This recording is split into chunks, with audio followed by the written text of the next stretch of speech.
Hello, Matt Elliott here. Hi, Alan Smith here. Hey guys, Ian Hume here. Hi everybody, Jerry Taggart here. Be sure to watch Chris and Leicester Till I Die TV for all the latest Leicester City news and information. You can also subscribe on YouTube and various social media channels. for the latest updates and news on Leicester City Football Club. Come on, you foxes!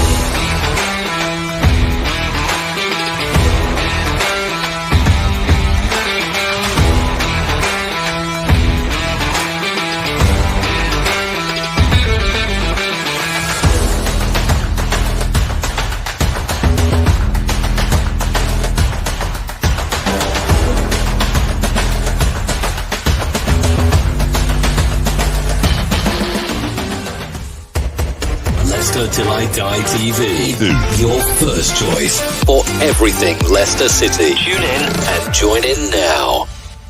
Right, Chris.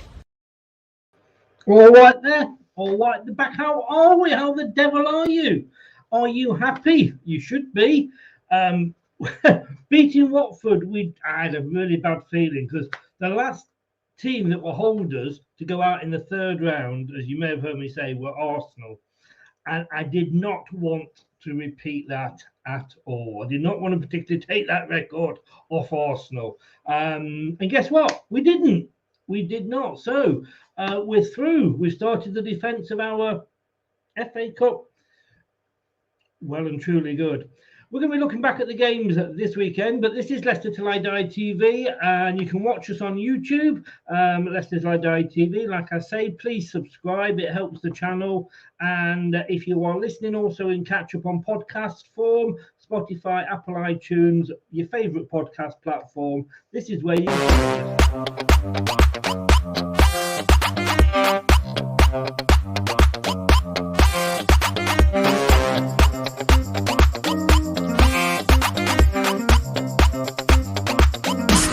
Watch us on YouTube. Listen on your favourite podcast platform. Or ask your smart speaker to play the podcast Leicester Till I Die. Subscribe, like, follow, and join in now. Oh, indeed. Good evening to Rennie. How the devil are you? And it's an East Midlands derby for round 4. It is. And you know what? I bet there's probably a generation out there that don't know what an East Midlands derby is like. Let's just hope we don't cock it up. We could not live with that, could we? But what a performance by the young lads. I tell you what, they've put a few of them first teams to shame.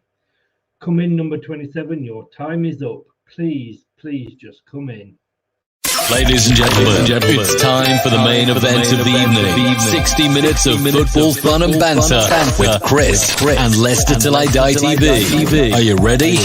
Let's get ready to rumble.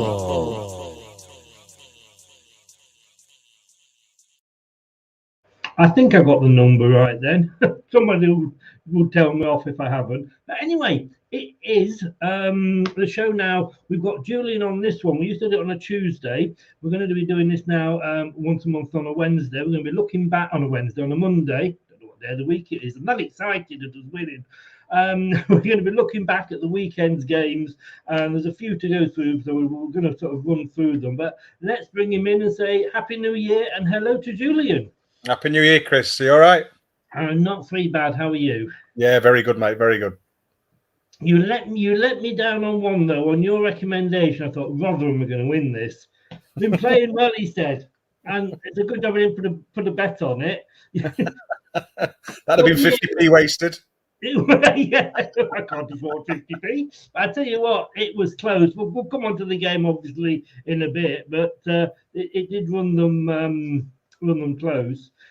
8 years, says Renee. since we last had a Midlands derby.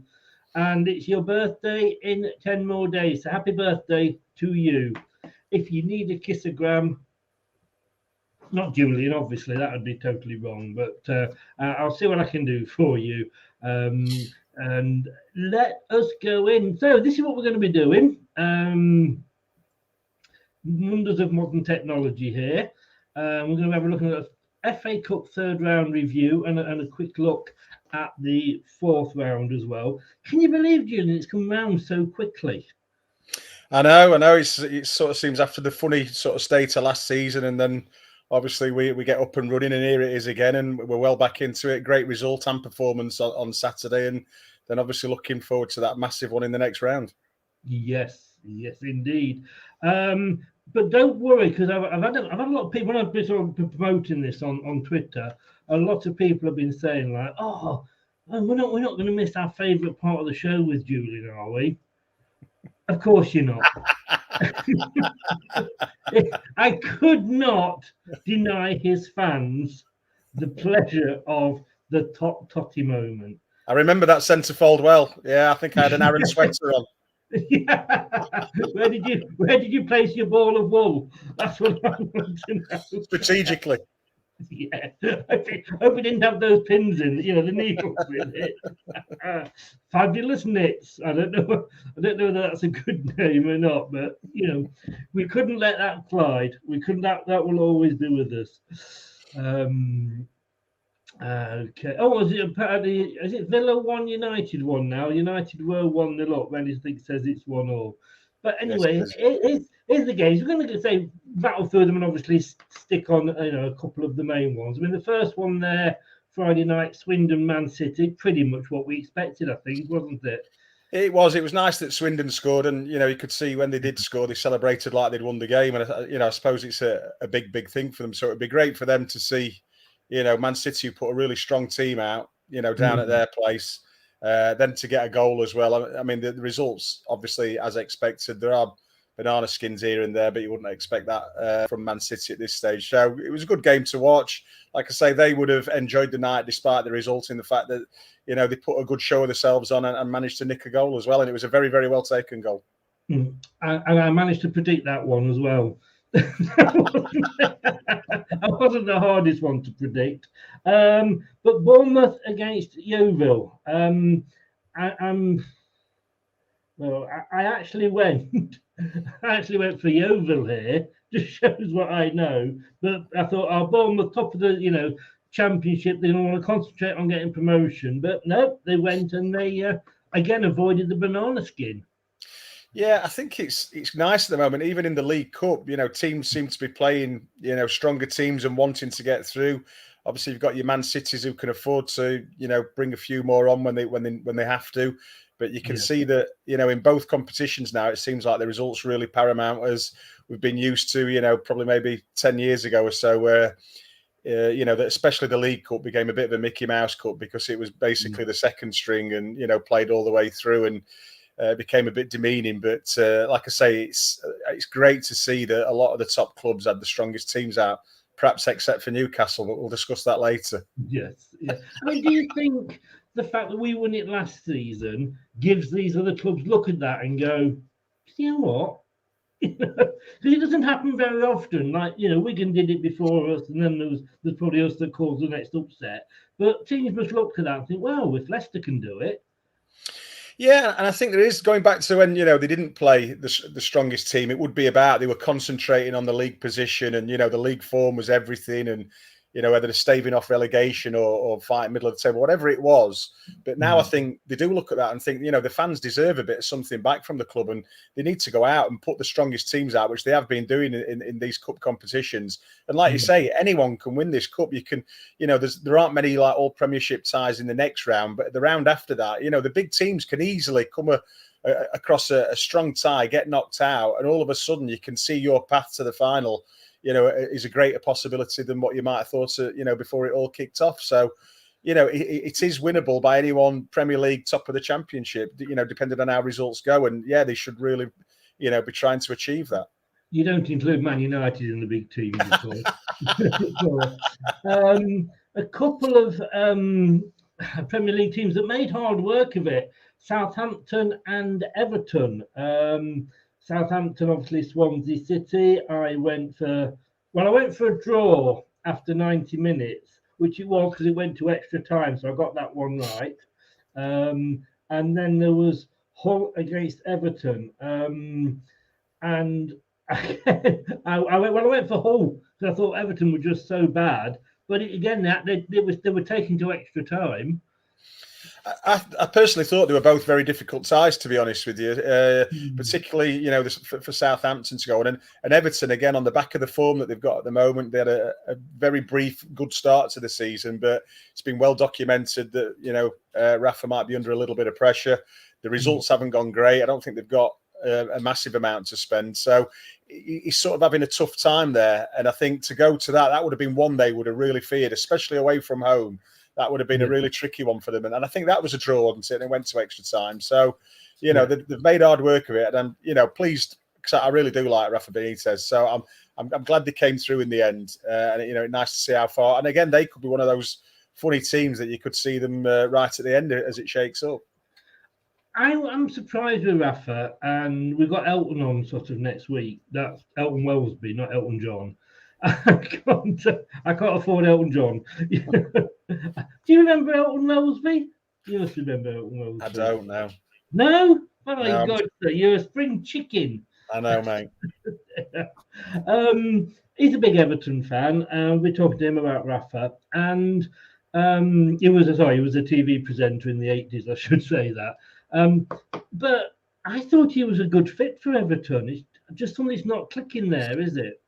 I think he still could be. I think he's definitely one that they do need to give the time to. I think, again, we've seen the amount of money that was spent before his appointment, and it's a very, very big number. And, they've not really reaped the rewards of that. And then, he comes in and has to start and spends literally, I think it was 1.75 on Damari Gray, and that's all he spent. So, he's probably not, if the players in his squad aren't the ones that he would have really wanted it, he really hasn't got that choice but to work with them. And it'll be interesting in the transfer window just to see, who they can bring in, what what the number is that they can spend and what is allowed to do and not to do. So, and I do think it's quite plain that they do need a couple of players, in key areas. They've got the problem with the lad Digne, who's obviously leaving for some off the pitch politics, So there's a few bits and bobs going off there. They need to get some fresh faces in, settle the ship, and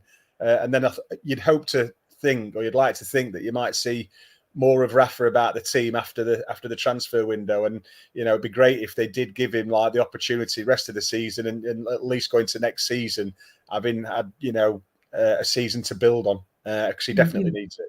You've got to give managers don't get enough time, do they? No, they don't. I mean, there's clubs like Watford, obviously. I can see Claudio unfortunately going soon, but yeah. But Chelsea, they just did what they had to do against Chesterfield, didn't they? And it was again nice to see the Chesterfield lad celebrating when he scored. Yeah, it's a funny one that, because Chesterfield, they've they'll have gone down there. And the game plan would be, let's stay in the game as long as possible. And it just sort of went entirely on its head straight away. And, to be 4 down, it could have been a horror show. It could have been double figures. It would have been a terrible day out for everybody. So it was nice that, they sort of managed to, keep it as it was. And like you say, get the goal, fantastic. And got a nice little story about that. So one of my son's teammates is at Chesterfield's Academy. And Chelsea invited their academy to go down and train. They mixed the teams up, trained with the Chelsea academy, did some training sessions, did some drills, got looked after absolutely fantastically. And I've not heard of a club do that. So for Chelsea to do that for the Chesterfield kids, they're like all 14, 15 years old. They thought it was absolutely amazing. They bumped into some former players, the coaches that they had.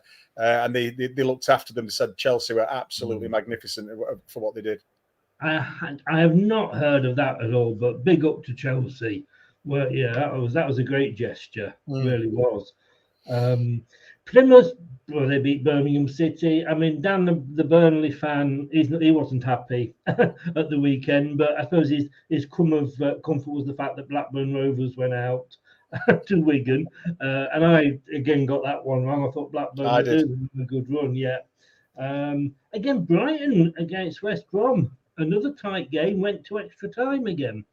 Yeah, and again, West Brom are still, doing ever so well with the league form, and again, another one. I suppose if you look at it as a Brighton, and you're looking at your Evertons, your Brightons, your Southamptons, as we've just mentioned, teams that might fancy that if everything blows in the right direction for them, they might have a chance of winning it. And you'd be looking at that time thinking, why did we get West Brom away? Couldn't we have got something a bit easier at home? And just wanting to get the name in the hat for that next round. So that was a real tough one for them, and all credit to them that they came through at the end. A great result. Yeah. And the bottom one there, I think I said earlier, I mean, I'm not taking betting tips off you again. You've been extolling the virtues of Rotherham United to me all season. I stood there in the face of Dan and went, no, Rotherham are going to win this. I've got an inside source. But they took it. They took it to the death. Yeah, I mean, like I say, I've watched them 7 or 8 times this season already, and they've certainly got a very, very good 11 in the league that they're in. It's a real good, strong 11, and a couple more that are in that mix, on the bench. I mean, outside of that, I'm not quite sure. I'm not sure what kind of team they put out, but they've certainly performed this season, as the league results and positions show. So, again, it's one that QPR would have been wanting probably maybe an easier tie, knowing it was going to be tough. And like you say, they pushed them all the way. So it would have been on a knife edge, that one. Yeah, no. Well, they did, like I say, did well to get it to penalties. And then it's just unfortunately a lottery, isn't it? Yeah. But as we found out against Liverpool. Brentford did what they had to do against Port Vale. Another one I got wrong here, Peterborough beating Nigel Pearson's Bristol Rovers. And then, of course, we've got I say it was an upset, but I think we should award this. There's a couple of teams that are going to get this, but I think Newcastle should definitely get this.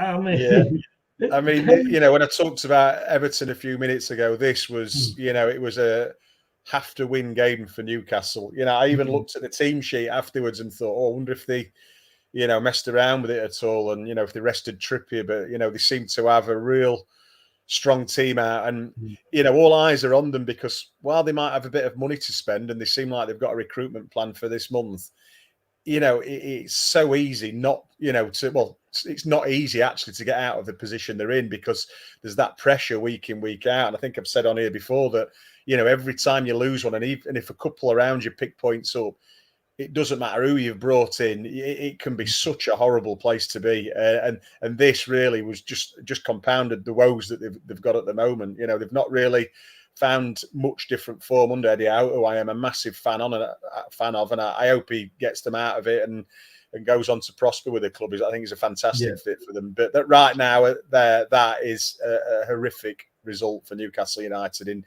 there's nothing that you can sort of flip round and say, well, there's a positive here and there. It's an awful result. Yeah. It's, I mean, as a player, and I don't know sort of whether you've been in this position or not, but is the competition a welcome distraction or a pain in the backside? You just want to concentrate on the league, do you think? No, I think we always relish cup games. I mean, the unfortunate one that we had was when we were the League Cup holders and we went out away at Grimsby. I think Walshy broke a few ribs. I was knocked unconscious. We didn't play well. I certainly didn't play well. And we were second best all night. So a team, like Grimsby, with all due respect to them, I think they were 2 leagues below us. I'm not sure, but they really worked hard and made it difficult. We weren't comfortable all night, and it was that was a terrible feeling. But you go back to the season before when we're actually nicking results here and there in the League Cup, and it's the best thing ever to be on a cup run. I mean, the only teams who might find it hindrance are your Man Cities and your Chelseas, and your Liverpools, who are we've got COVID, they've got injuries. They all moan about the Christmas schedule, which I don't agree with. I think the Christmas schedule is fantastic.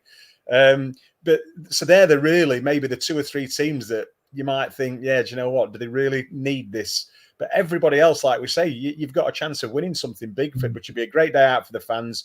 great for you as a player to get a medal. Yeah. So I think that's how they should and are looking at it. I mean, Brad always likes to say when we're talking about like Norwiches and what have you, you can't polish a turd. And, You can roll it in glitter, though. You can. This is true, but it's still a turd at the end of the day.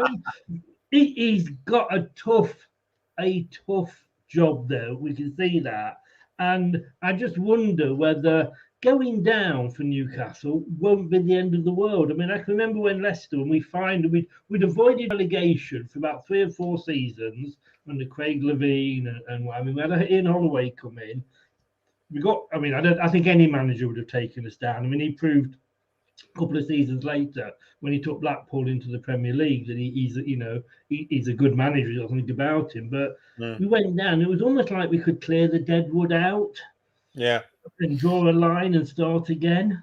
There is that, but I do think with obviously the finance that they're going to have available. I mean, my one sort of worry would be that they might sack the manager. I'd hope they wouldn't. No. But there was a thing in the with Unai Emery that apparently he didn't like a clause saying they could get rid of him if he still got relegated, and that was one of the sort of sticking points. And they may have done the same, with Eddie Howe, who would have been confident of keeping them up. And again, I don't think they need that change. Eddie Howe brought Bournemouth from the brink of disaster, to be an half-decent Premier League team for quite a number of years. So he's definitely the right man. I definitely think he can manage the bigger players. I don't think that's a problem to him either. And I would just hate it if they did go down that some changes like that. And, I agree with what you say. You can get rid of the deadwood, but then attracting those players to bring them up and they've got to start all over again. Are you going to attract Premier League players to come play in the Championship? I would say not. So I think it's a real tough one. I think the mindset of footballers now, and particularly with the wages that they earn, it's a total different mindset, and they can choose that they don't want to drop down. Actually, they want to stay, keep the Premier League status, and that's totally different from probably 10, 15 years ago. Yes. Well, as the old saying goes, you can concentrate on the league now, Newcastle. And then we've got the best game of the weekend, really. I mean, Leicester 4, Watford 1. I mean, when I put the team up on Facebook and Twitter before the game, and I looked at that team, and I'm thinking, who? And I'm like, hang on, why have we got gaps on the bench? I mean, it's with the Everton games cancelled tomorrow night. None of the FA Cup games were, whether they've got different criteria or not. But there's a lot of youngsters on there, and my God, they grabbed that chance with both hands and really played well. Yeah, it was good to see. I mean, when I saw the team sheet, I thought, he must be resting a few. Then you look down at the subs and he's really resting them because they're not even involved. So, it was a bit of a funny one. I know, a few unrecognised faces, but I mean, the top three, or not top three, but Maddison, Lookman and Barnes all look really lively. And it's one of those days where the youngsters can come in and, they'll either on that day sink or swim. And it seemed like they were all swimming quite nicely. And I could see, Watford had a few chances and they looked like they had a little period on top. But other than that, it looked pretty comfortable, especially when we got the third goal. And fantastic results. And like you say, defending champions, and we don't want to give that up lightly. No. I just, all the main players, and I can understand Danny Ward coming on because he hardly gets a game at all. I suppose that's the trouble with being, second, to a goalkeeper like Schmeichel. But I've got a question. I mean, all the main players that were available were on the pitch. So, like you say, your Lookman, your Barnes, your Tillemans, your number 27. Now, have I got the right number there? That's what I'm going to say. I think you have, Chris. Yeah, you have. I thought so. And I've written a thing because I do obviously, like I say, and check this out tomorrow. It's the BBC website, Leicester City page, Tuesday talking point. And I actually say the future's bright, the future's blue. Because when you look at those youngsters, I know we've not got a lot of money to spend in this transfer window. Maybe we don't need to. But when you're taken off, the only senior player that was taken off to put a youngster on until towards the end, maybe that was different. But I mean, Perez, what did he? I mean, that was his chance. You know, when you look at the youngsters that grabbed it with both hands, and he's kind of like, was he on the pitch? I didn't hear him mentioned half the time. Yeah, I think it's difficult for him. He's not having a great time, and I think it's about where does he fit into that team. Like I always think he's a number 10. So, but you know, Maddison's obviously very strong in that position. So his chances are few and far between unless he plays away from that. And if he does, you know, I've seen him playing, you know, on either side of the midfield, and he's not looked fantastic. If I'm honest, it doesn't seem to come natural to him. On the recruitment side, I've said for years now, Leicester seems to have got it spot on, and it's not just what they're bringing through, but who they bring in for the right money. When you look at your Fofanas, you know, people like, you know, kids like that who are now, you know, could probably go for big money if they were fit. And like you say, with the youngsters coming through, you've had Harvey Barnes come through. Damari Gray didn't quite work out at Leicester, but you know, he's proven to be, you know, a sound buy at the moment at Everton. So that's where we are at a club right now. I don't think we're ever going to go in and spend massive money. But I mean, another interesting one for me is Tielemans, who is a lot to us, but to other clubs, that's just a snip. But, you know, we've gone in at the right time, paid the right price for the player. And, you know, if he does leave, you know, we'll be trebling our money. And I sort of guess that's where we have to accept where we are right now. I was actually talking to an Arsenal fan last night. I hijacked an Arsenal post-match show just obviously offer my condolences. We'll come to that later. And he was saying, like, how are you getting these players? Because we're looking at them, but you're getting them. And I said, but you're not prepared to take a gamble on these. You want, you know, and I'm quite happy for us to go in and play 20, 30 million and you to come along 2 or 3 years down the line and pay us 50 to 80 million. I said, it's damn good business, but we take the gamble, you don't. But I don't know. I just think, I mean, I speak to Newcastle, they don't want Perez back. And I think that kind of sums it up. And when they're in that situation that they're in and they don't want Perez, I just was so, I've tried to be nice this season to him because it's, you know, but the problem is it's not just been a patch. It's been like almost over a full season now. He's not performed when asked to be. But obviously Rodgers sees something in it, but he was the one downside for me when, you know, the youngsters showed that they wanted it, they were up for it, and say he just didn't. But we're in the next round, and we'll be coming on to that later because that's a nice juicy 4th round tie for us. But Kidderminster Harriers, they caused the upset against Reading. Well done to them. The lowest team in the competition still, and they've got a nice draw. Absolutely, great draw for them, great for the club. You know, it'll bring some much needed cash into, you know, for the clubs like that. That's obviously what, you know, this is about. If they put the head above the parapet and, you know, earn their little 15 minutes of fame, then, you know, fantastic for them. And like I say, I think it's a home tie, isn't it? So you know, that's going to be a great cash boost for the club to, you know, to entertain a Premier League team. There'll be, you know, the news will be all over it. So great result for them that's made that happen. And then a few games here I'm going to go quickly over because I didn't really do very well in predicting these. But Boreham Wood, again, well done to them, beating Wimbledon.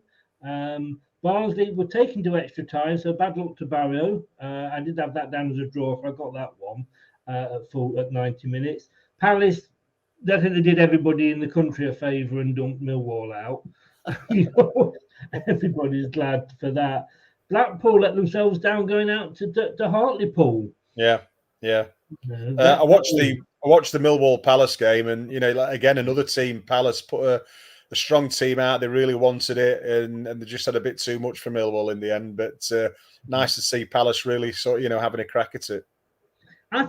They've surprised me this season, and I thought they'd struggle with Roy going and that stability, and Patrick coming in without the sort of the Premier League experience, but he's doing a good job there. Doing a great job, and I think it took a few weeks for them to get going. Probably, you know, despite all his experience of a player, it's different coming in as a manager and guiding a team of players, and it would have taken him, you know, at least a few weeks to take stock and see where he needed to, you know, do things better, make improvements. But once he steadied the ship, they're a team now that, if we're talking about betting, it's not a team I often bet against just because they can pull a result out of the hat, and they look like a real strong team. Probably not got the depth of the clubs around them, which they may be punished with later in the season, but definitely the starting 11 is very good. Yeah.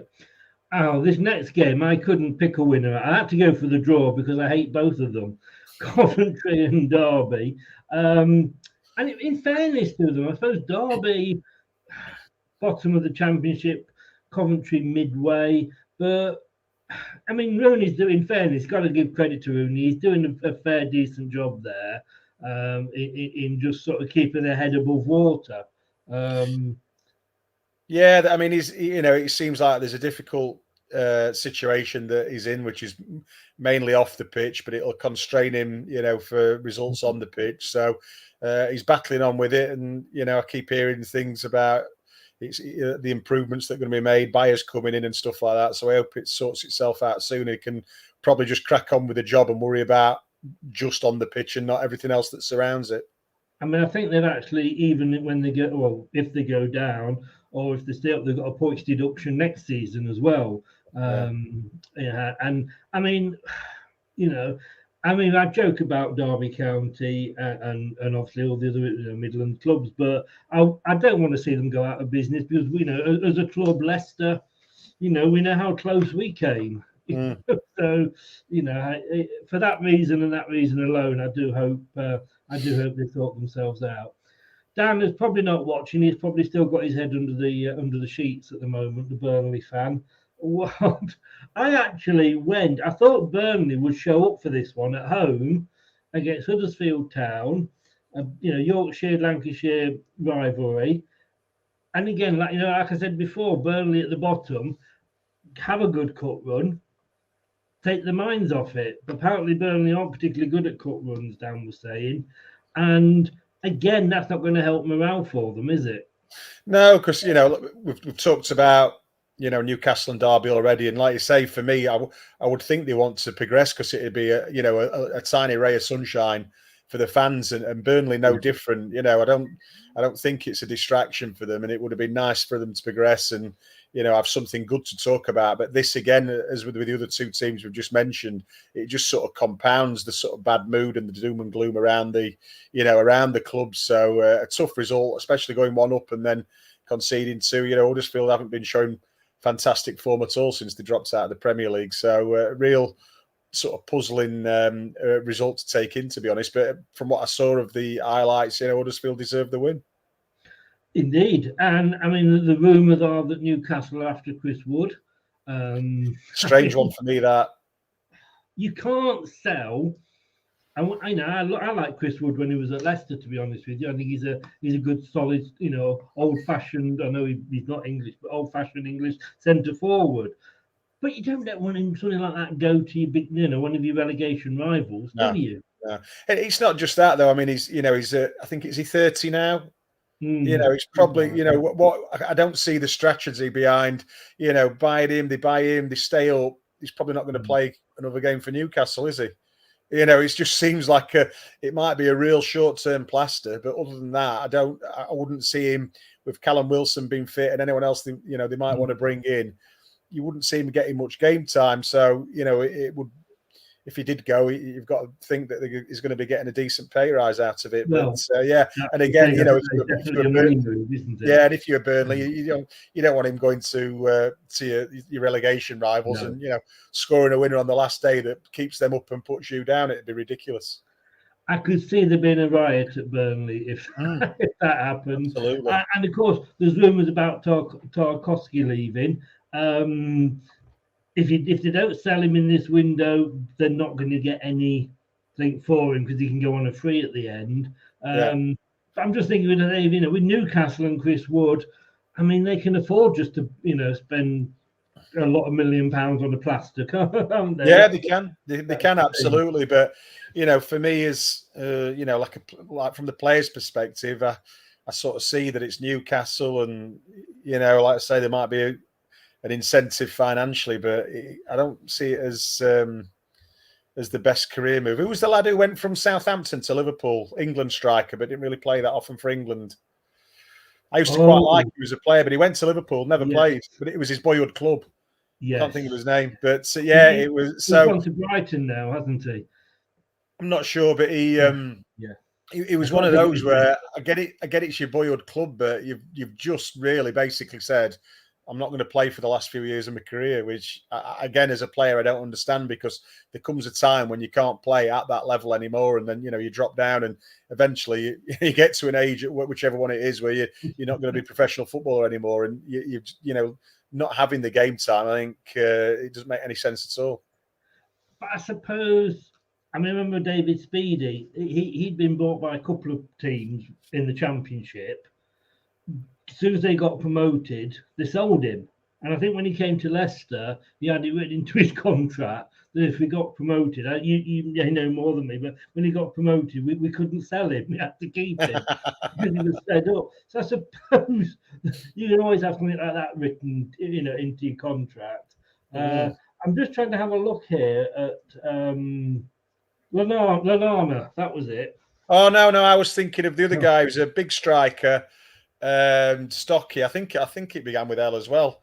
And Lallana play. I think Lallana was just more injuries than anything else that altered his sort of Liverpool career. And I can't believe I can't remember his name, because I really liked him. I think he got an England cap or two as well. But he was a very got a couple of caps though, didn't he? Yeah, he was a very focal point striker, fair-haired lad. I'll think of it soon. But his game time at age, we're like them two old men on the Muppets. Or just two Muppets. Well, this is very true. I'll take it. I've been called worse. I'm not going to lie. Same here. I'm just seeing here if I can get just past players here. Maybe he wasn't even there long enough. I don't think he was there long enough to even register as a past player. Oh well, like you say, it will come to us. It will come to us. Then after that, we'd got a couple of games there. Bristol losing out to Fulham, and Mansfield losing out to Middlesbrough, and then we came to the big one. Now, I know we laughed at Newcastle before, but I can't not. This has got to do this for Arsenal.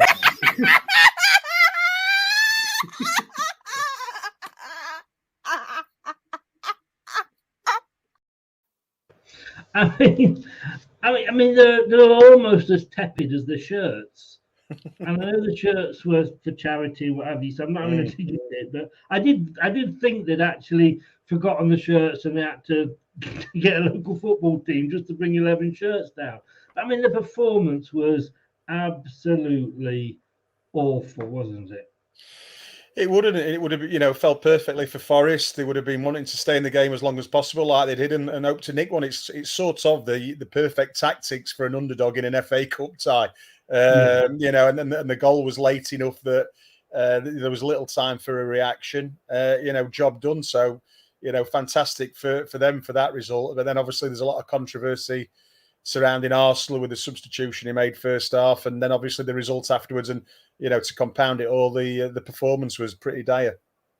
Yeah, pretty brilliant. I mean, Terry says here, and I apologise, Terry. You commented this earlier, but I thought we'd wait till. Well, he did say wait till the game comes up, but he has said here, when you get to Forest versus Arsenal, I have a theory. As Arsenal knew that they would have Leicester in the next round, thought, better surrender now, lads. We're off. Stranger things have happened. I mean, I did in all fairness. I mean, I had Arsenal down to win this. Again, shows what I know. But if Arsenal want to be taken seriously, and I know they're sat up there in the top six, wherever it is at the moment. And it seemed to be working, but they can't be losing games like this, can they? No, it's again disastrous start to the season. Then they really seem to have found some form.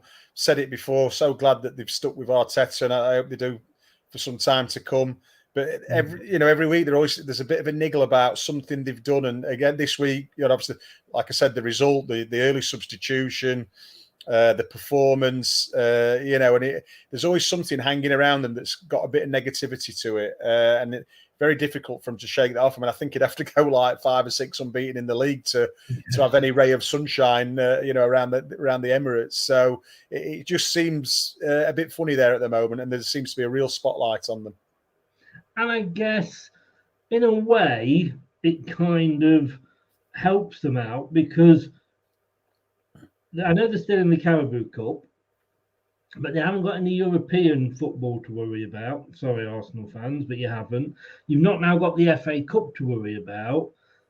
And like when Leicester won the league, we didn't have any of that either. We only had the league to worry about. So it might actually work in their favour in getting them back in the top 4 again. Yeah, it could do it. I mean, they'll obviously, depending on who they were lined up to play on that next FA Cup weekend, they probably will have a break then, and more time, for the manager to work on things. Let's see what they do in the transfer window as well. I've not really heard much around Arsenal. A couple of midfield players for him, from abroad, but nothing really with any certainty. So interesting time for him, but I do think he's a good young manager. Pep Guardiola always speaks so highly of him, and he has had a really good period. And like I say, it's a shame the wheels came off in this particular fixture, but I do think they will turn it around. Yeah, well, bad luck, Arsenal. That's all I can say. I'm not laughing, really. It's a nervous laugh, shall I say that, in embarrassment for you. But anyway, Wolves managed to do what was needed to be done against Sheffield United. West Ham, I mean, they're just firing on all fronts. They sort of demolished Leeds United, didn't they?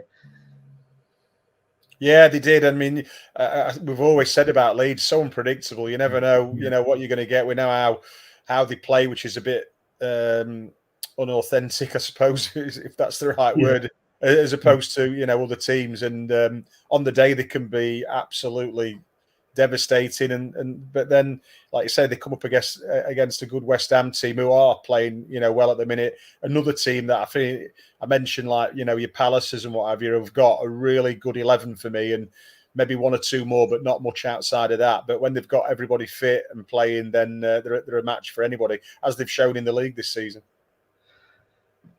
They are struggling in the league, though. I mean, can you see the manager going? What, West Ham? Oh, sorry, I was thinking. No. I mean, like, I was just coming up against West Ham with Leeds. It is a funny one. He doesn't seem to do anything different. Nothing changes, and the league form has been awful, and they're really floating out above there. And if Newcastle do something special and come out rise like a phoenix from that bottom 3, it's going to really start affecting those teams just who probably think there's a bit of safety where they are at the moment, but not too much. But it can all turn around in a month's worth of games. So it's a funny one. I'm not sure what they think of it. He just seems to quietly get on with his job. You don't really see a lot of rumours in the press about the managerial position there. So they just seem to keep a lid on that. West Ham, though, you're totally right, and I'm pleased for them. Obviously, I'd like it to be Leicester again that were up there, but I'd just like to see another unrecognised Big Six club, if you like, for want of calling them anything else, and knocking on the door and causing the upsets. And West Ham he's got them. Like you say, I mean, I'm to say that the fans didn't, particularly want him back. I don't think you'll find a West Ham fan now that's unhappy with David Moyes. Oh, no. I mean, I think, like I say, he's got the 11 he's got and a couple outside it. He's found a system that works well for the particular players. And, that's sometimes a manager can sometimes prefer a formation and try and squeeze players into it. And I think it looks like he's gone, well, these are what I've got at my disposal. This is what I think is going to work best. They've worked on it, and it does. And they play some great football. They've got some big players. Antonio has just signed a contract, say extension, I think, who is a handful for anyone, physically, and he's got a load of ability as well. So, they seem to be scoring goals, and, they have took a couple of scalps this season. So you wouldn't really fancy playing them in League or Cup. Well, they did us, didn't they, at the start? But 2 words to you, Julian. Ricky Lambert. Yes, I was going to say Paul Lambert, but I'd got the Lambert. I was going to mention it to you, but yeah, it is. It's and I really liked him as a player. I thought he was a very good, very clever, typical number 9, old fashioned, held the ball up well, and it was the fact that I think Liverpool were his boyhood club or who he supported, and I suppose it's difficult when they come in for you, but he had some great form, at Southampton, and then really it'd be interesting. I can't remember how many sort of starts he had for Liverpool, but I can't remember it being many. Well, he moved when he was 32. Yeah. And according to this isn't my football knowledge. This is my mate, Mr. Google, helping me out here. He lasted just one season and scored 3 times in 36 games. Bless him. Yeah. And then that's the point, Chris, with Chris Wood. Is that going to be that? Made me remind me of that scenario. Is that what Chris Wood going to Newcastle would play out like? And I think it probably would. Age and everything else, and the ability that they're going to have to bring in some big name players. So it would be, like I say, it'd be a strange one all around for me. That it would. The only thing I can think with Chris Wood is, like you say, if he does get if they do go down, he'll be very good in the Championship. Anyway. Yeah, absolutely. But, he will, I'm sure, not just sign a 1-year contract. He'll he'll demand a 2 or 3 and sit his money out. Last couple on this page, Tottenham beat Morecambe, pretty much what we expected, I think. I see Dele Alli, though, is being maybe allowed to leave if an offer comes in for him. He's clearing out the deadwood already, Conte, isn't he? Yeah, he seems. I mean, he's that type of manager. I think he makes his mind up, very quickly. He's very decisive. There's 1 or 2 there. I think is it Bergwijn who looks like might be on his way to it, and I've seen like a few names linked, coming in, and you can see that the likes of Ali aren't going to get much game time if they do stay. So probably in the best interest to be on the lookout in the next few weeks. Good purchase for Leicester, Ali. Do you think? Do you know what? I think it'd be another bit of a Perez one. Where would he come in? Where would he fit? Would he show the same form that we've seen? It's like Jesse Lingard, who could say that he would go to West Ham and show the form he did, because I certainly didn't, and I know Moyes had sort of been a long time fan of his and what have you, but he went there and it was like he was a different player, and then he's gone back to Man United now and struggling for game time. And I think Dele Alli comes into that. If he gets the right club, the right manager, the right format, everything falls right. His ability is undoubted, so it could work well for him. And I'm not saying he wouldn't be a success at Leicester, but I don't think it'd be a given, if I'm honest. Yes, yeah. Stoke, they're again at home, beat Leyton Orient 2-0. Last few games now that we're just getting to, Stoke, I've done put that on twice. Liverpool 4, Shrewsbury Town 1. I think, again, that's one that everybody would have predicted, I think. Yeah, I mean, it was nice that Shrewsbury scored first. I mean, it must have been a great. I mean, I saw the celebrations for the goal. I mean, it must have been absolutely fantastic to, for the lad who's got to nick the first goal at Anfield in a big cup tie like that. So, again, you couldn't see that Shrewsbury Town, supporters would be upset at that result. It's they're playing one of the best teams in Europe. They've gone there though. They've took the lead. They've scored a goal. I'm sure it's smiles on faces, for all those fans. And like you say, a very, very predictable result, but hopefully they all had a great day. And the guy's going to live out on that for the rest of his life. Absolutely, absolutely. And why not? Like the guy that scored against Chelsea. Norwich actually managed a win. Away from home, they managed a 1-0 win. Whether that's good for them, and like I say, whether they wanted to get out so they could concentrate on the league, who knows? And Cardiff beat Preston, which I thought would go the other way. Luton, they're a good little team. I think they're struggling a little bit in the league, but I do like Luton Town. Yeah, well, it's one of my own old clubs, so I've got a little affinity with them. It was a good period for me, particularly my first year there. So I do always look out for the results. I know they're finding it tough in the league at the minute, and again, going back to Norwich and at Luton, these for me. I think for Norwich, it's a nice little bit of respite, and certainly for Luton, to get a good result like that, get the name in the hat for the next round. Like I say, smiles on faces, great for the club, and I'm not sure who they've got in the draw. We'll look at that next, but it'd be interesting to see how they go next. Yeah. Man United are still winning. I thought it had gone 1-1, but Villa have actually, they're 1-0 down to Man United, and Villa have had 2 goals disallowed. Yeah, I saw it. I've just got my phone in it. I saw it flicked to 1-1, and obviously VAR must have reared its ugly head.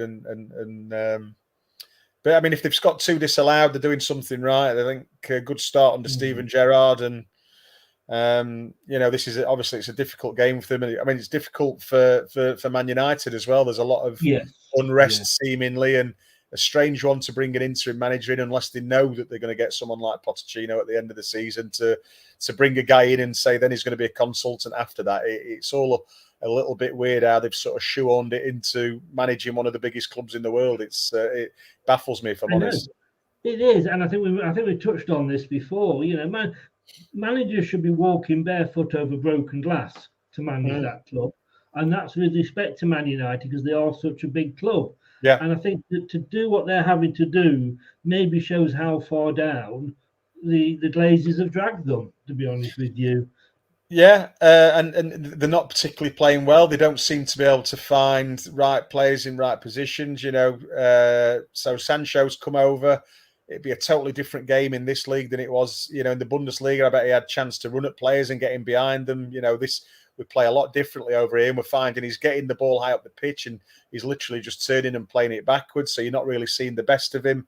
And there's no doubt he's a fantastic player, but it's just not really working for him, right now. And Rashford, he seems to be doing as much off the pitch as on the pitch, and his form for me has dipped a bit. Greenwood's a bit of a bright spark at the moment.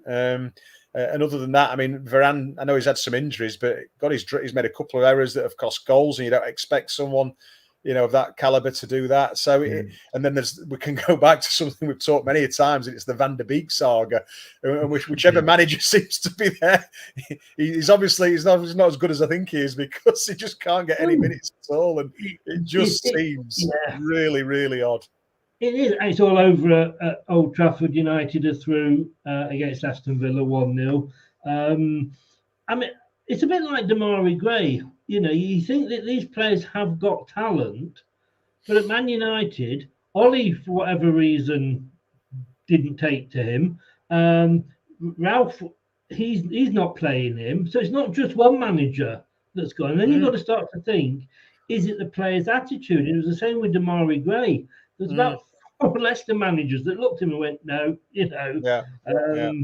So, that is. I think there's something going on there. But that was all the games that there's a lot of them that we saw at the weekend. Third round of the FA Cup. It's always a good start to the new year, isn't it? It's easy, I think. Starting my career at Rotherham, which was like obviously we were in the Division 1 and then Division 2, we got relegated, and these were the days that you look forward to. You knew you weren't going to go that far in the cup, if anywhere at all. But it was always a big day for the fans. Whether home and away, it was either a day out and you always wanted to get the right result, and it was something to look forward to. I've been at other clubs where we've played against, Luton, played Fulham away, came back from 2 down to draw 2-2, which was a great result for us at the time. The fans loved that, brought them back. Unfortunately, didn't get the right result. So there's always stories every year. And obviously with the upsets that we've seen this weekend, they're absolutely fantastic. Some players have just lived the dream this weekend. And like you say, they'll be dining out on it for a long, long time to come. And, they need to enjoy it as long as it lasts and, they're still in the hat. I think it has taken a bit of a hit over the last few years with the Champions League and the Premier League sort of taking preference. But I mean, it means so much more than the League Cup. And Leicester won the League Cup a few years, and to my mind, a cup is a cup, a trophy is a trophy. But I think the FA Cup's making a little bit of a comeback. But it is. Let's say that shock up, and I think the fact that there wasn't replays, I loved. Because these smaller teams, they're winning 1-0, and then the big team bring on all the big guns with 5 minutes to go. They get it back to 1-1, take it back to their place and stuff them. And yes, they get the big payday, but with this, as it was at the weekend, with no extra time and penalties, and there was no replay, I just think it's so much better for the smaller clubs. Yeah, I mean, it is that thing. I mean, I remember years ago when I was a young lad, I think it was Arsenal and Sheffield Wednesday. I think they drew about 4 or 5 games, and it became a bit ridiculous. And there's a common thing with the managers, especially at the top clubs, that they're always talking about the fixtures being at the wrong times. And for me personally, I always love the Christmas period. You want those games coming thick and fast, and there's a lot of criticism of that. So I think this was just a way of relieving that pressure a little bit. And I think it's absolutely ideal that you're going somewhere on a day, you've been drawn by luck, home or away, you go in there and there's going to be results at the end of it. And I think it's absolutely the right thing to do. It's made it quite exciting. And like you said, I think both the cups are making a bit of a comeback, to be honest with you. But yeah, particularly the FA Cup, because they've got big, like you say, the Champions League is an absolute monster of a competition, and it sort of seems to take over. And that was the thing where, going back to sort of Fergie's time and Wenger's time, where because they had things like the Champions League and the league, this is where the FA Cup for me really suffered in that era. That is when they were resting so many players, and it just it became absolutely ridiculous. But it seems to come full circle now, and it's got a lot better. I think was it one season Man United either missed a round or just didn't take part at all. They were in the World Club final, and for me personally, I think they could have put a team out, and it might have been kids, but they could have put a team out, and they ended up not putting a team out at all. And I thought for a club of that size, that's quite poor. They could have easily, whatever squad, if they took a 25-man squad to the World, Club final, they would have still had enough players there where they could have. Done something about it, and they didn't. I thought that was poor at the time, if I'm honest. Rennie says there, imagine if we won the FA Cup again. Well, I think we're going to have a more, it's just typical Leicester this season, we're going to have a more difficult draw as it goes on. And if we get there, I think we will have earned it. We're going to take a very, very quick look at the 4th round straight after this. This is what I'd really love you to do. Watch us on YouTube. Listen on your favourite podcast platform, or ask your smart speaker to play the podcast Leicester Till I Die. Subscribe, like, follow, and join in now. Give us a subscribe. It does help the channel and shows you support. So we're looking at the FA Cup 4th round, and to be honest, there's no real big clashes there. I think most of the Premier League guys got non-Premier League opposition. Palace host Hartlepool, Bournemouth, Boreham Wood. They should go through. Huddersfield, Barnsley, Peterborough, QPR, Cambridge, Luton. Southampton got a home match against Coventry. Come on, you Saints. Chelsea, Plymouth, you've got to think that they'll go through. And then Everton, Brentford could be interesting. That I don't know, there'll be replays next year, but that could be go either way. Yeah, it's a difficult one, that, for Everton. I've been a bit surprised by Brentford this term after the first few games, but really sort of pleasantly surprised, if you like, because they seem to have a very good manager. Again, he's come up with a system that suits his players. They've done ever so well. They've nicked results here and there. And I think it's been a great, start to the journey in the Premier League. I sincerely hope they stay up and they're here next season. They've been an absolute breath of fresh air.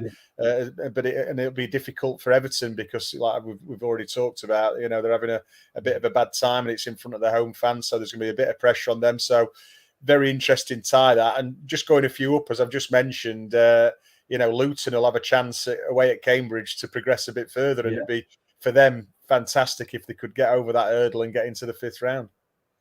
And I don't mind Bournemouth doing well because they're just down the road from me. So if they get a plum tie, they get past Boreham Wood and get a plum home tie, I could maybe pop along and watch that one. Rennie thinks we should get to the semis or the final. Niall, good evening, mate. How are you? Nice of you to pop along. On to the second half of the draw. Kidderminster, well deserved, and they've got a plum tie again against West Ham. But you would think West Ham should do it, but again, it's the joy of the cup, isn't it? It is, I mean, not sure. It was always the thing with non-league clubs, especially as the Premier Leagues and all the leagues have improved their pitches, and it was always going to the non-league club, and the pitch was always an issue. So, but not in this case. But no, you'd think that West Ham again, Moyes, I think he'll put a strong team together. They'll want to. They're a team that, as we've said, that there are several that you can still see in the tie that will think, if everything goes for us, we've got a chance of winning the FA Cup this year. Yeah. As we allude to, obviously Leicester doing it last year, so it's very achievable for a lot of teams in this round who aren't in the, the like top 3 or 4. So you would expect them to breeze past, but hopefully Kidderminster, make a good day of it. Yeah. For the Manchester United, I was on before we came live here. I was just watching a Manchester United stream. And to the Manchester United fan who said they haven't got Middlesbrough in the next round, if they win, they've got Nottingham Forest. And I had to correct them. And I'm thinking, like, surely you know who you've got in the next round, I'm like, yeah, she was accusing somebody of being wrong. Well, love, you were wrong. You were as thick as 2 short planks. You beat Villa. Well done on that one. And they've got a home tie against Middlesbrough. United could struggle there, to be honest with you. Yeah, the form isn't great, and like I say, they've got past Villa tonight, who are very good. So that is a fantastic result for them. But I think with Man United, you're not really sure what you're going to get with them from one week to the next, and you can see them playing well, and then we see them struggling, and it's who turns up on the day and how well they play. So Middlesbrough have got nothing to lose. And again, they'll just be making it very difficult and very frustrating for Man United. They'll want to get the home fans on the team's back, if they're not performing well and they're holding them off. So it's an interesting one. You'd fancy Man United, really, but it's definitely not under the foregone conclusion category. No. The second, just the 3-3 Premier ties. Tottenham take on Brighton. Again, could go either way. Yeah. It's a tough one for both. Brighton had a great start to the season. Tottenham didn't. Obviously Tottenham's form has turned under, after Conte comes in. And I think, I did say at the beginning of the season, I think Brighton will level off and find the real position in the league. And it certainly wasn't, I don't think anyway, top 8 or anything like that. So I think they're very difficult to beat. They seem to have a lot of tight games and, hoping to nick something. But I would think Tottenham might have a bit too much from. Having said that, I was so disappointed in Tottenham last week against Chelsea. I think that was absolute one-way traffic. I thought it was awful. So, that's something that they need to address, but I'm sure they're doing that as we speak. Yeah. Just say hi to Anthony Herbert. We're Man United won 1-0. Are you supporting Man United now, Anthony, now that Arsenal have knocked out? I refer you back to Terry's comment. If you go and have a look at Terry's comment right at the start of the chat about why he thinks you lost against Forest, I'll just let you read that on your own, Anthony. But it's nice to see you, young man. Nice to see you. Liverpool Cardiff, you're going to have to think that that should be Liverpool, shouldn't it? Really, especially as it's a town field. Yeah. Stoke Wigan. Again, that could go either way. It's a toss of a coin match, that one. Definitely not on the coupon, I know that. And then for loads of Leicester fans, the game, we've kind of been waiting for it for so long, haven't we? I think the last game was when Knockout scored in the last minute or something, and we got into the playoffs. It's at Nottingham. It's going to be a great away day. It's got to be on the telly, surely, that one. I remember we played there in the league in the 90s. It was 0-0. The atmosphere was unbelievable. The pure hatred for each other was more than apparent. I think Walsh unleashed a rocket from about 30 yards that came straight back at him off the post. So it was a very, very tight game. I'd like to see it as spicy in the right way now, and it would make a very interesting cup tie. I would like to think we've got a bit too much for them as well with when we get all the players sort of back in who are missing at the moment. So, but it will be a good tie. Fulham go to Man City, and then the only thing I suppose in Fulham's favour is this is the start of February, and teams like Manchester City, they're all going to be thinking about the Champions League, because that's going to be starting the week or two after. So that might be in the back of their mind, especially in the sort of team that they might put out. But again, you'd think, even if Man City put a second string out, you think they should beat Fulham. Yeah, one of the things I like about Pep is the way he introduces players, and he brought in Gundogan. You didn't see him for quite a few months, and all of a sudden last year, he was like the player of the season. Foden has done the same, and there's the lad who scored the other night, Cole Palmer, and I think you might see a bit more of him this season because he looks like a real talent, and he just introduces them gradually. And you're thinking a game like this, he'll have a very big up Anthony, cheers, mate. But you think he'll have a strong team out, but there'll be one or two that are just slotted in there, and quite a few on the bench that he can sort of bring on and rest his bigger players, if you like. So I do think they've got a fantastic squad, and again, their youth coming through just seems to be just about ready for the first team as it is. And I've got to be honest with you here. My outside surprise to maybe get to the final, Wolves. They entertain Norwich. If you're a Wolves fan, you'd be looking at that thinking, yep, that's us into the 5th round. Yeah, you would, and they're a strong team. Again, they've recruited the manager really well, who's come in, done a good job. They're looking to recruit. I think if they sell Traore, it looks like they might get the funds to bring some in, and I think they're prepared for that at the moment. It looks like something may happen, and if they do, it'll have a bit of money to spend. It'd be interesting to see who they've been looking at. And on the other side of it, it's another one of those games talking about teams who think they might have a chance. 2 Premier teams there, so 1 Premier League team's going out in that tie. There's a few like that, and it just thins down, the quality in the competition, and then enhances everyone's chances. So, one way or the other, that'll be interesting for the other teams around. We would have just liked to Liverpool to have met a Man City and absolutely, yes, we would. And what have you. So definitely. Rennie says, is James Justin is returning soon. Played 45 minutes at the weekend in the under-23. So I think Scott's just gone in and answered it. Hello to Nippon. How are you? You must be happy after your 5-1 win.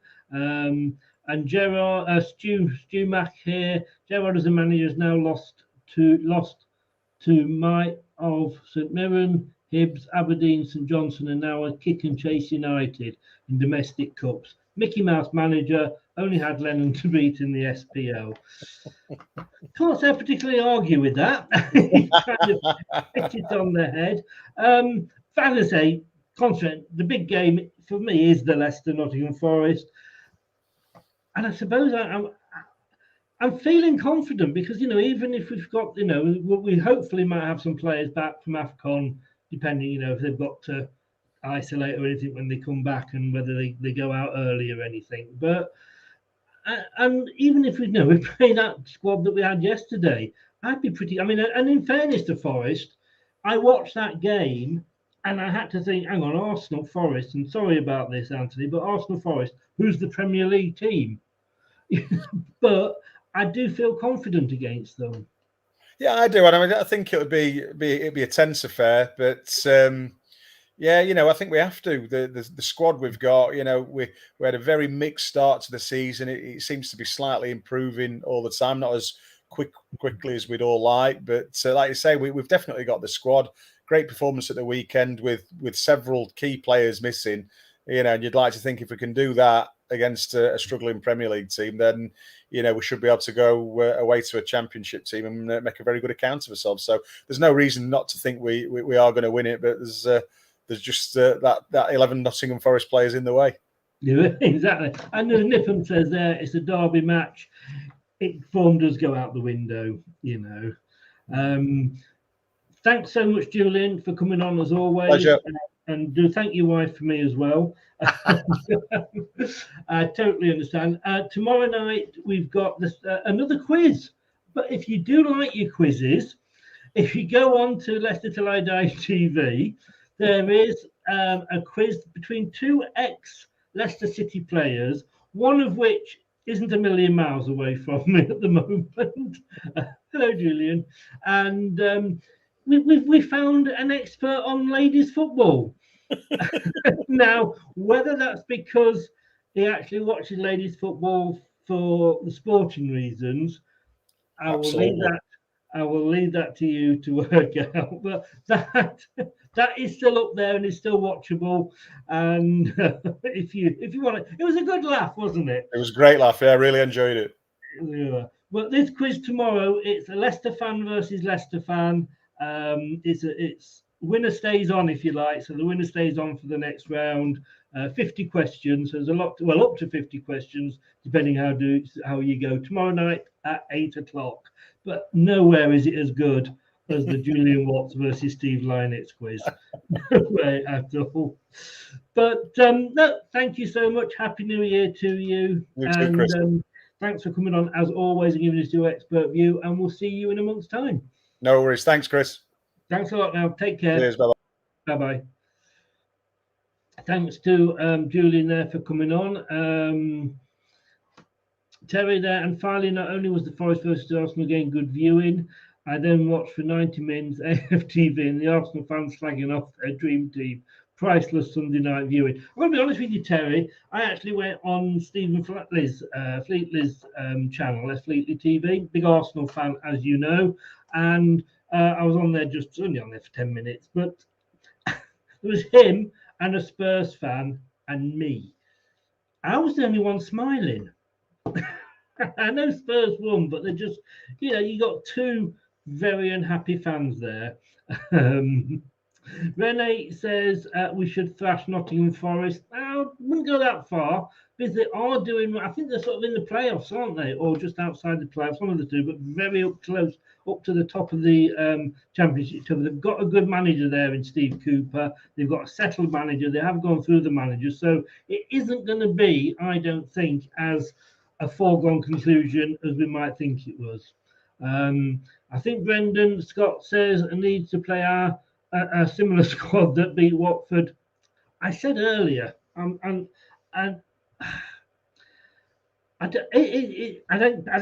think I've got the number right here, Scott and Terry and everybody else and Renee. Those youngsters that came on, when I looked at that team sheet, and I said this at the start, I was going like, who? Hang on, we've got two goalkeepers on the bench. We haven't filled the bench up. I mean, we two goalkeepers. We didn't fill the bench up, and still no place for Benkovic. He's on his way out. I'm sorry if he doesn't trust him. When you play in under 23s in that squad, a 16-year-old on the pitch instead of Benkovic. I'm sorry, Benkovic. Get your roadmap out and find out where you're going because you are off somewhere. But the other thing that got me was that those young lads, I think we ended up with 6 academy players on the pitch when the final whistle went. Not one of them let themselves down. They all played their hearts out. And you looked at one and you couldn't say any of them had a particularly bad game. It's silly mistakes here and there, let's face it, this the first time. I think, was it Alves that played with the biggest match was in front of 500 people, and then he was playing this. Deontay Campbell had a bit of a red mist, but, none of them let themselves down. And maybe a certain number 27 needs to look at that and go, because I'll tell you something, he was non-existent. And when you are being outplayed and outclassed by most of your under-23 squad, you need to take a long, hard look at yourself, number 27. I really hope I've got the right player here. If I haven't, I'm going to be a fool. Scott, is he 27? Am I thinking of the right player here? You said here, if it was me, I'd rip his contract up. Brendan sees something in him, and maybe his ideal role is that number 10 role which Maddison fills, and we know we've tried him on the wing. He doesn't want play very well out there either. But this was his chance. He's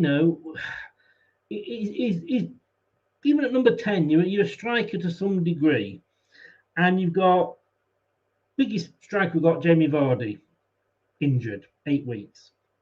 Iheanacho out for a month, probably at the AFCON. You'd think Nigeria would do well in that.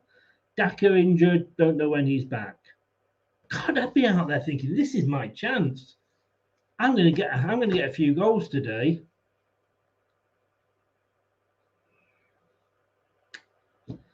Come in, number 27. Your time is up. Come in, please. Please come in, and then we can put you in a taxi and send you off. It is the end of the road for you. I can't say any more, and I know I've tried to be nice to him, but he doesn't deserve it. Anyway, enough about that. We won, and I say the youngsters did us proud. Every last one of them. We're going to be back tomorrow at 8 o'clock. You're going to see Josh take on Brad, two presenters there, and it is a case of winner stays on. It is a Leicester versus Leicester quiz, but by all means pop on and watch in, even if you're not a Leicester fan, and join in if you just like quizzes. It's a bit of fun. 5 questions in a section, and you ask the 5 and you get 5 points if you get them all right. But if you get the first 2 right and then you get the next one wrong, you only get the 2 points, and then it goes over to the opposition. And at the end, whoever's won, as I say, winner stays on and is going to take on Craig in the next round. So, Scott, get your thinking boots on. Could be coming up to your turn next. Bye, Renee. Thanks very much. Thanks a lot, guys. Thanks to Renee, Scott. Who else have we had in the chat here? Terry, thanks, Terry, for popping in. Nippon, thanks a lot for popping on, mate. Anthony, of course, for popping on. Thank you very much. Stu Muck, thank you so very much for popping on. The trolls, we won't thank the trolls. Thanks. And if you've been listening to this on catch up, excuse me, my voice is going. Thank you for listening on your favourite podcast station, Google, Spotify, Podcast Addict, Apple iTunes, and you say all Uncle Tom Copley and all, basically. I will see you tomorrow night at 7. Thanks for joining in. Take care. Stay safe, guys. Thanks for watching Leicester Till I Die. This is Chris saying goodbye, and see you next time. That's all, folks.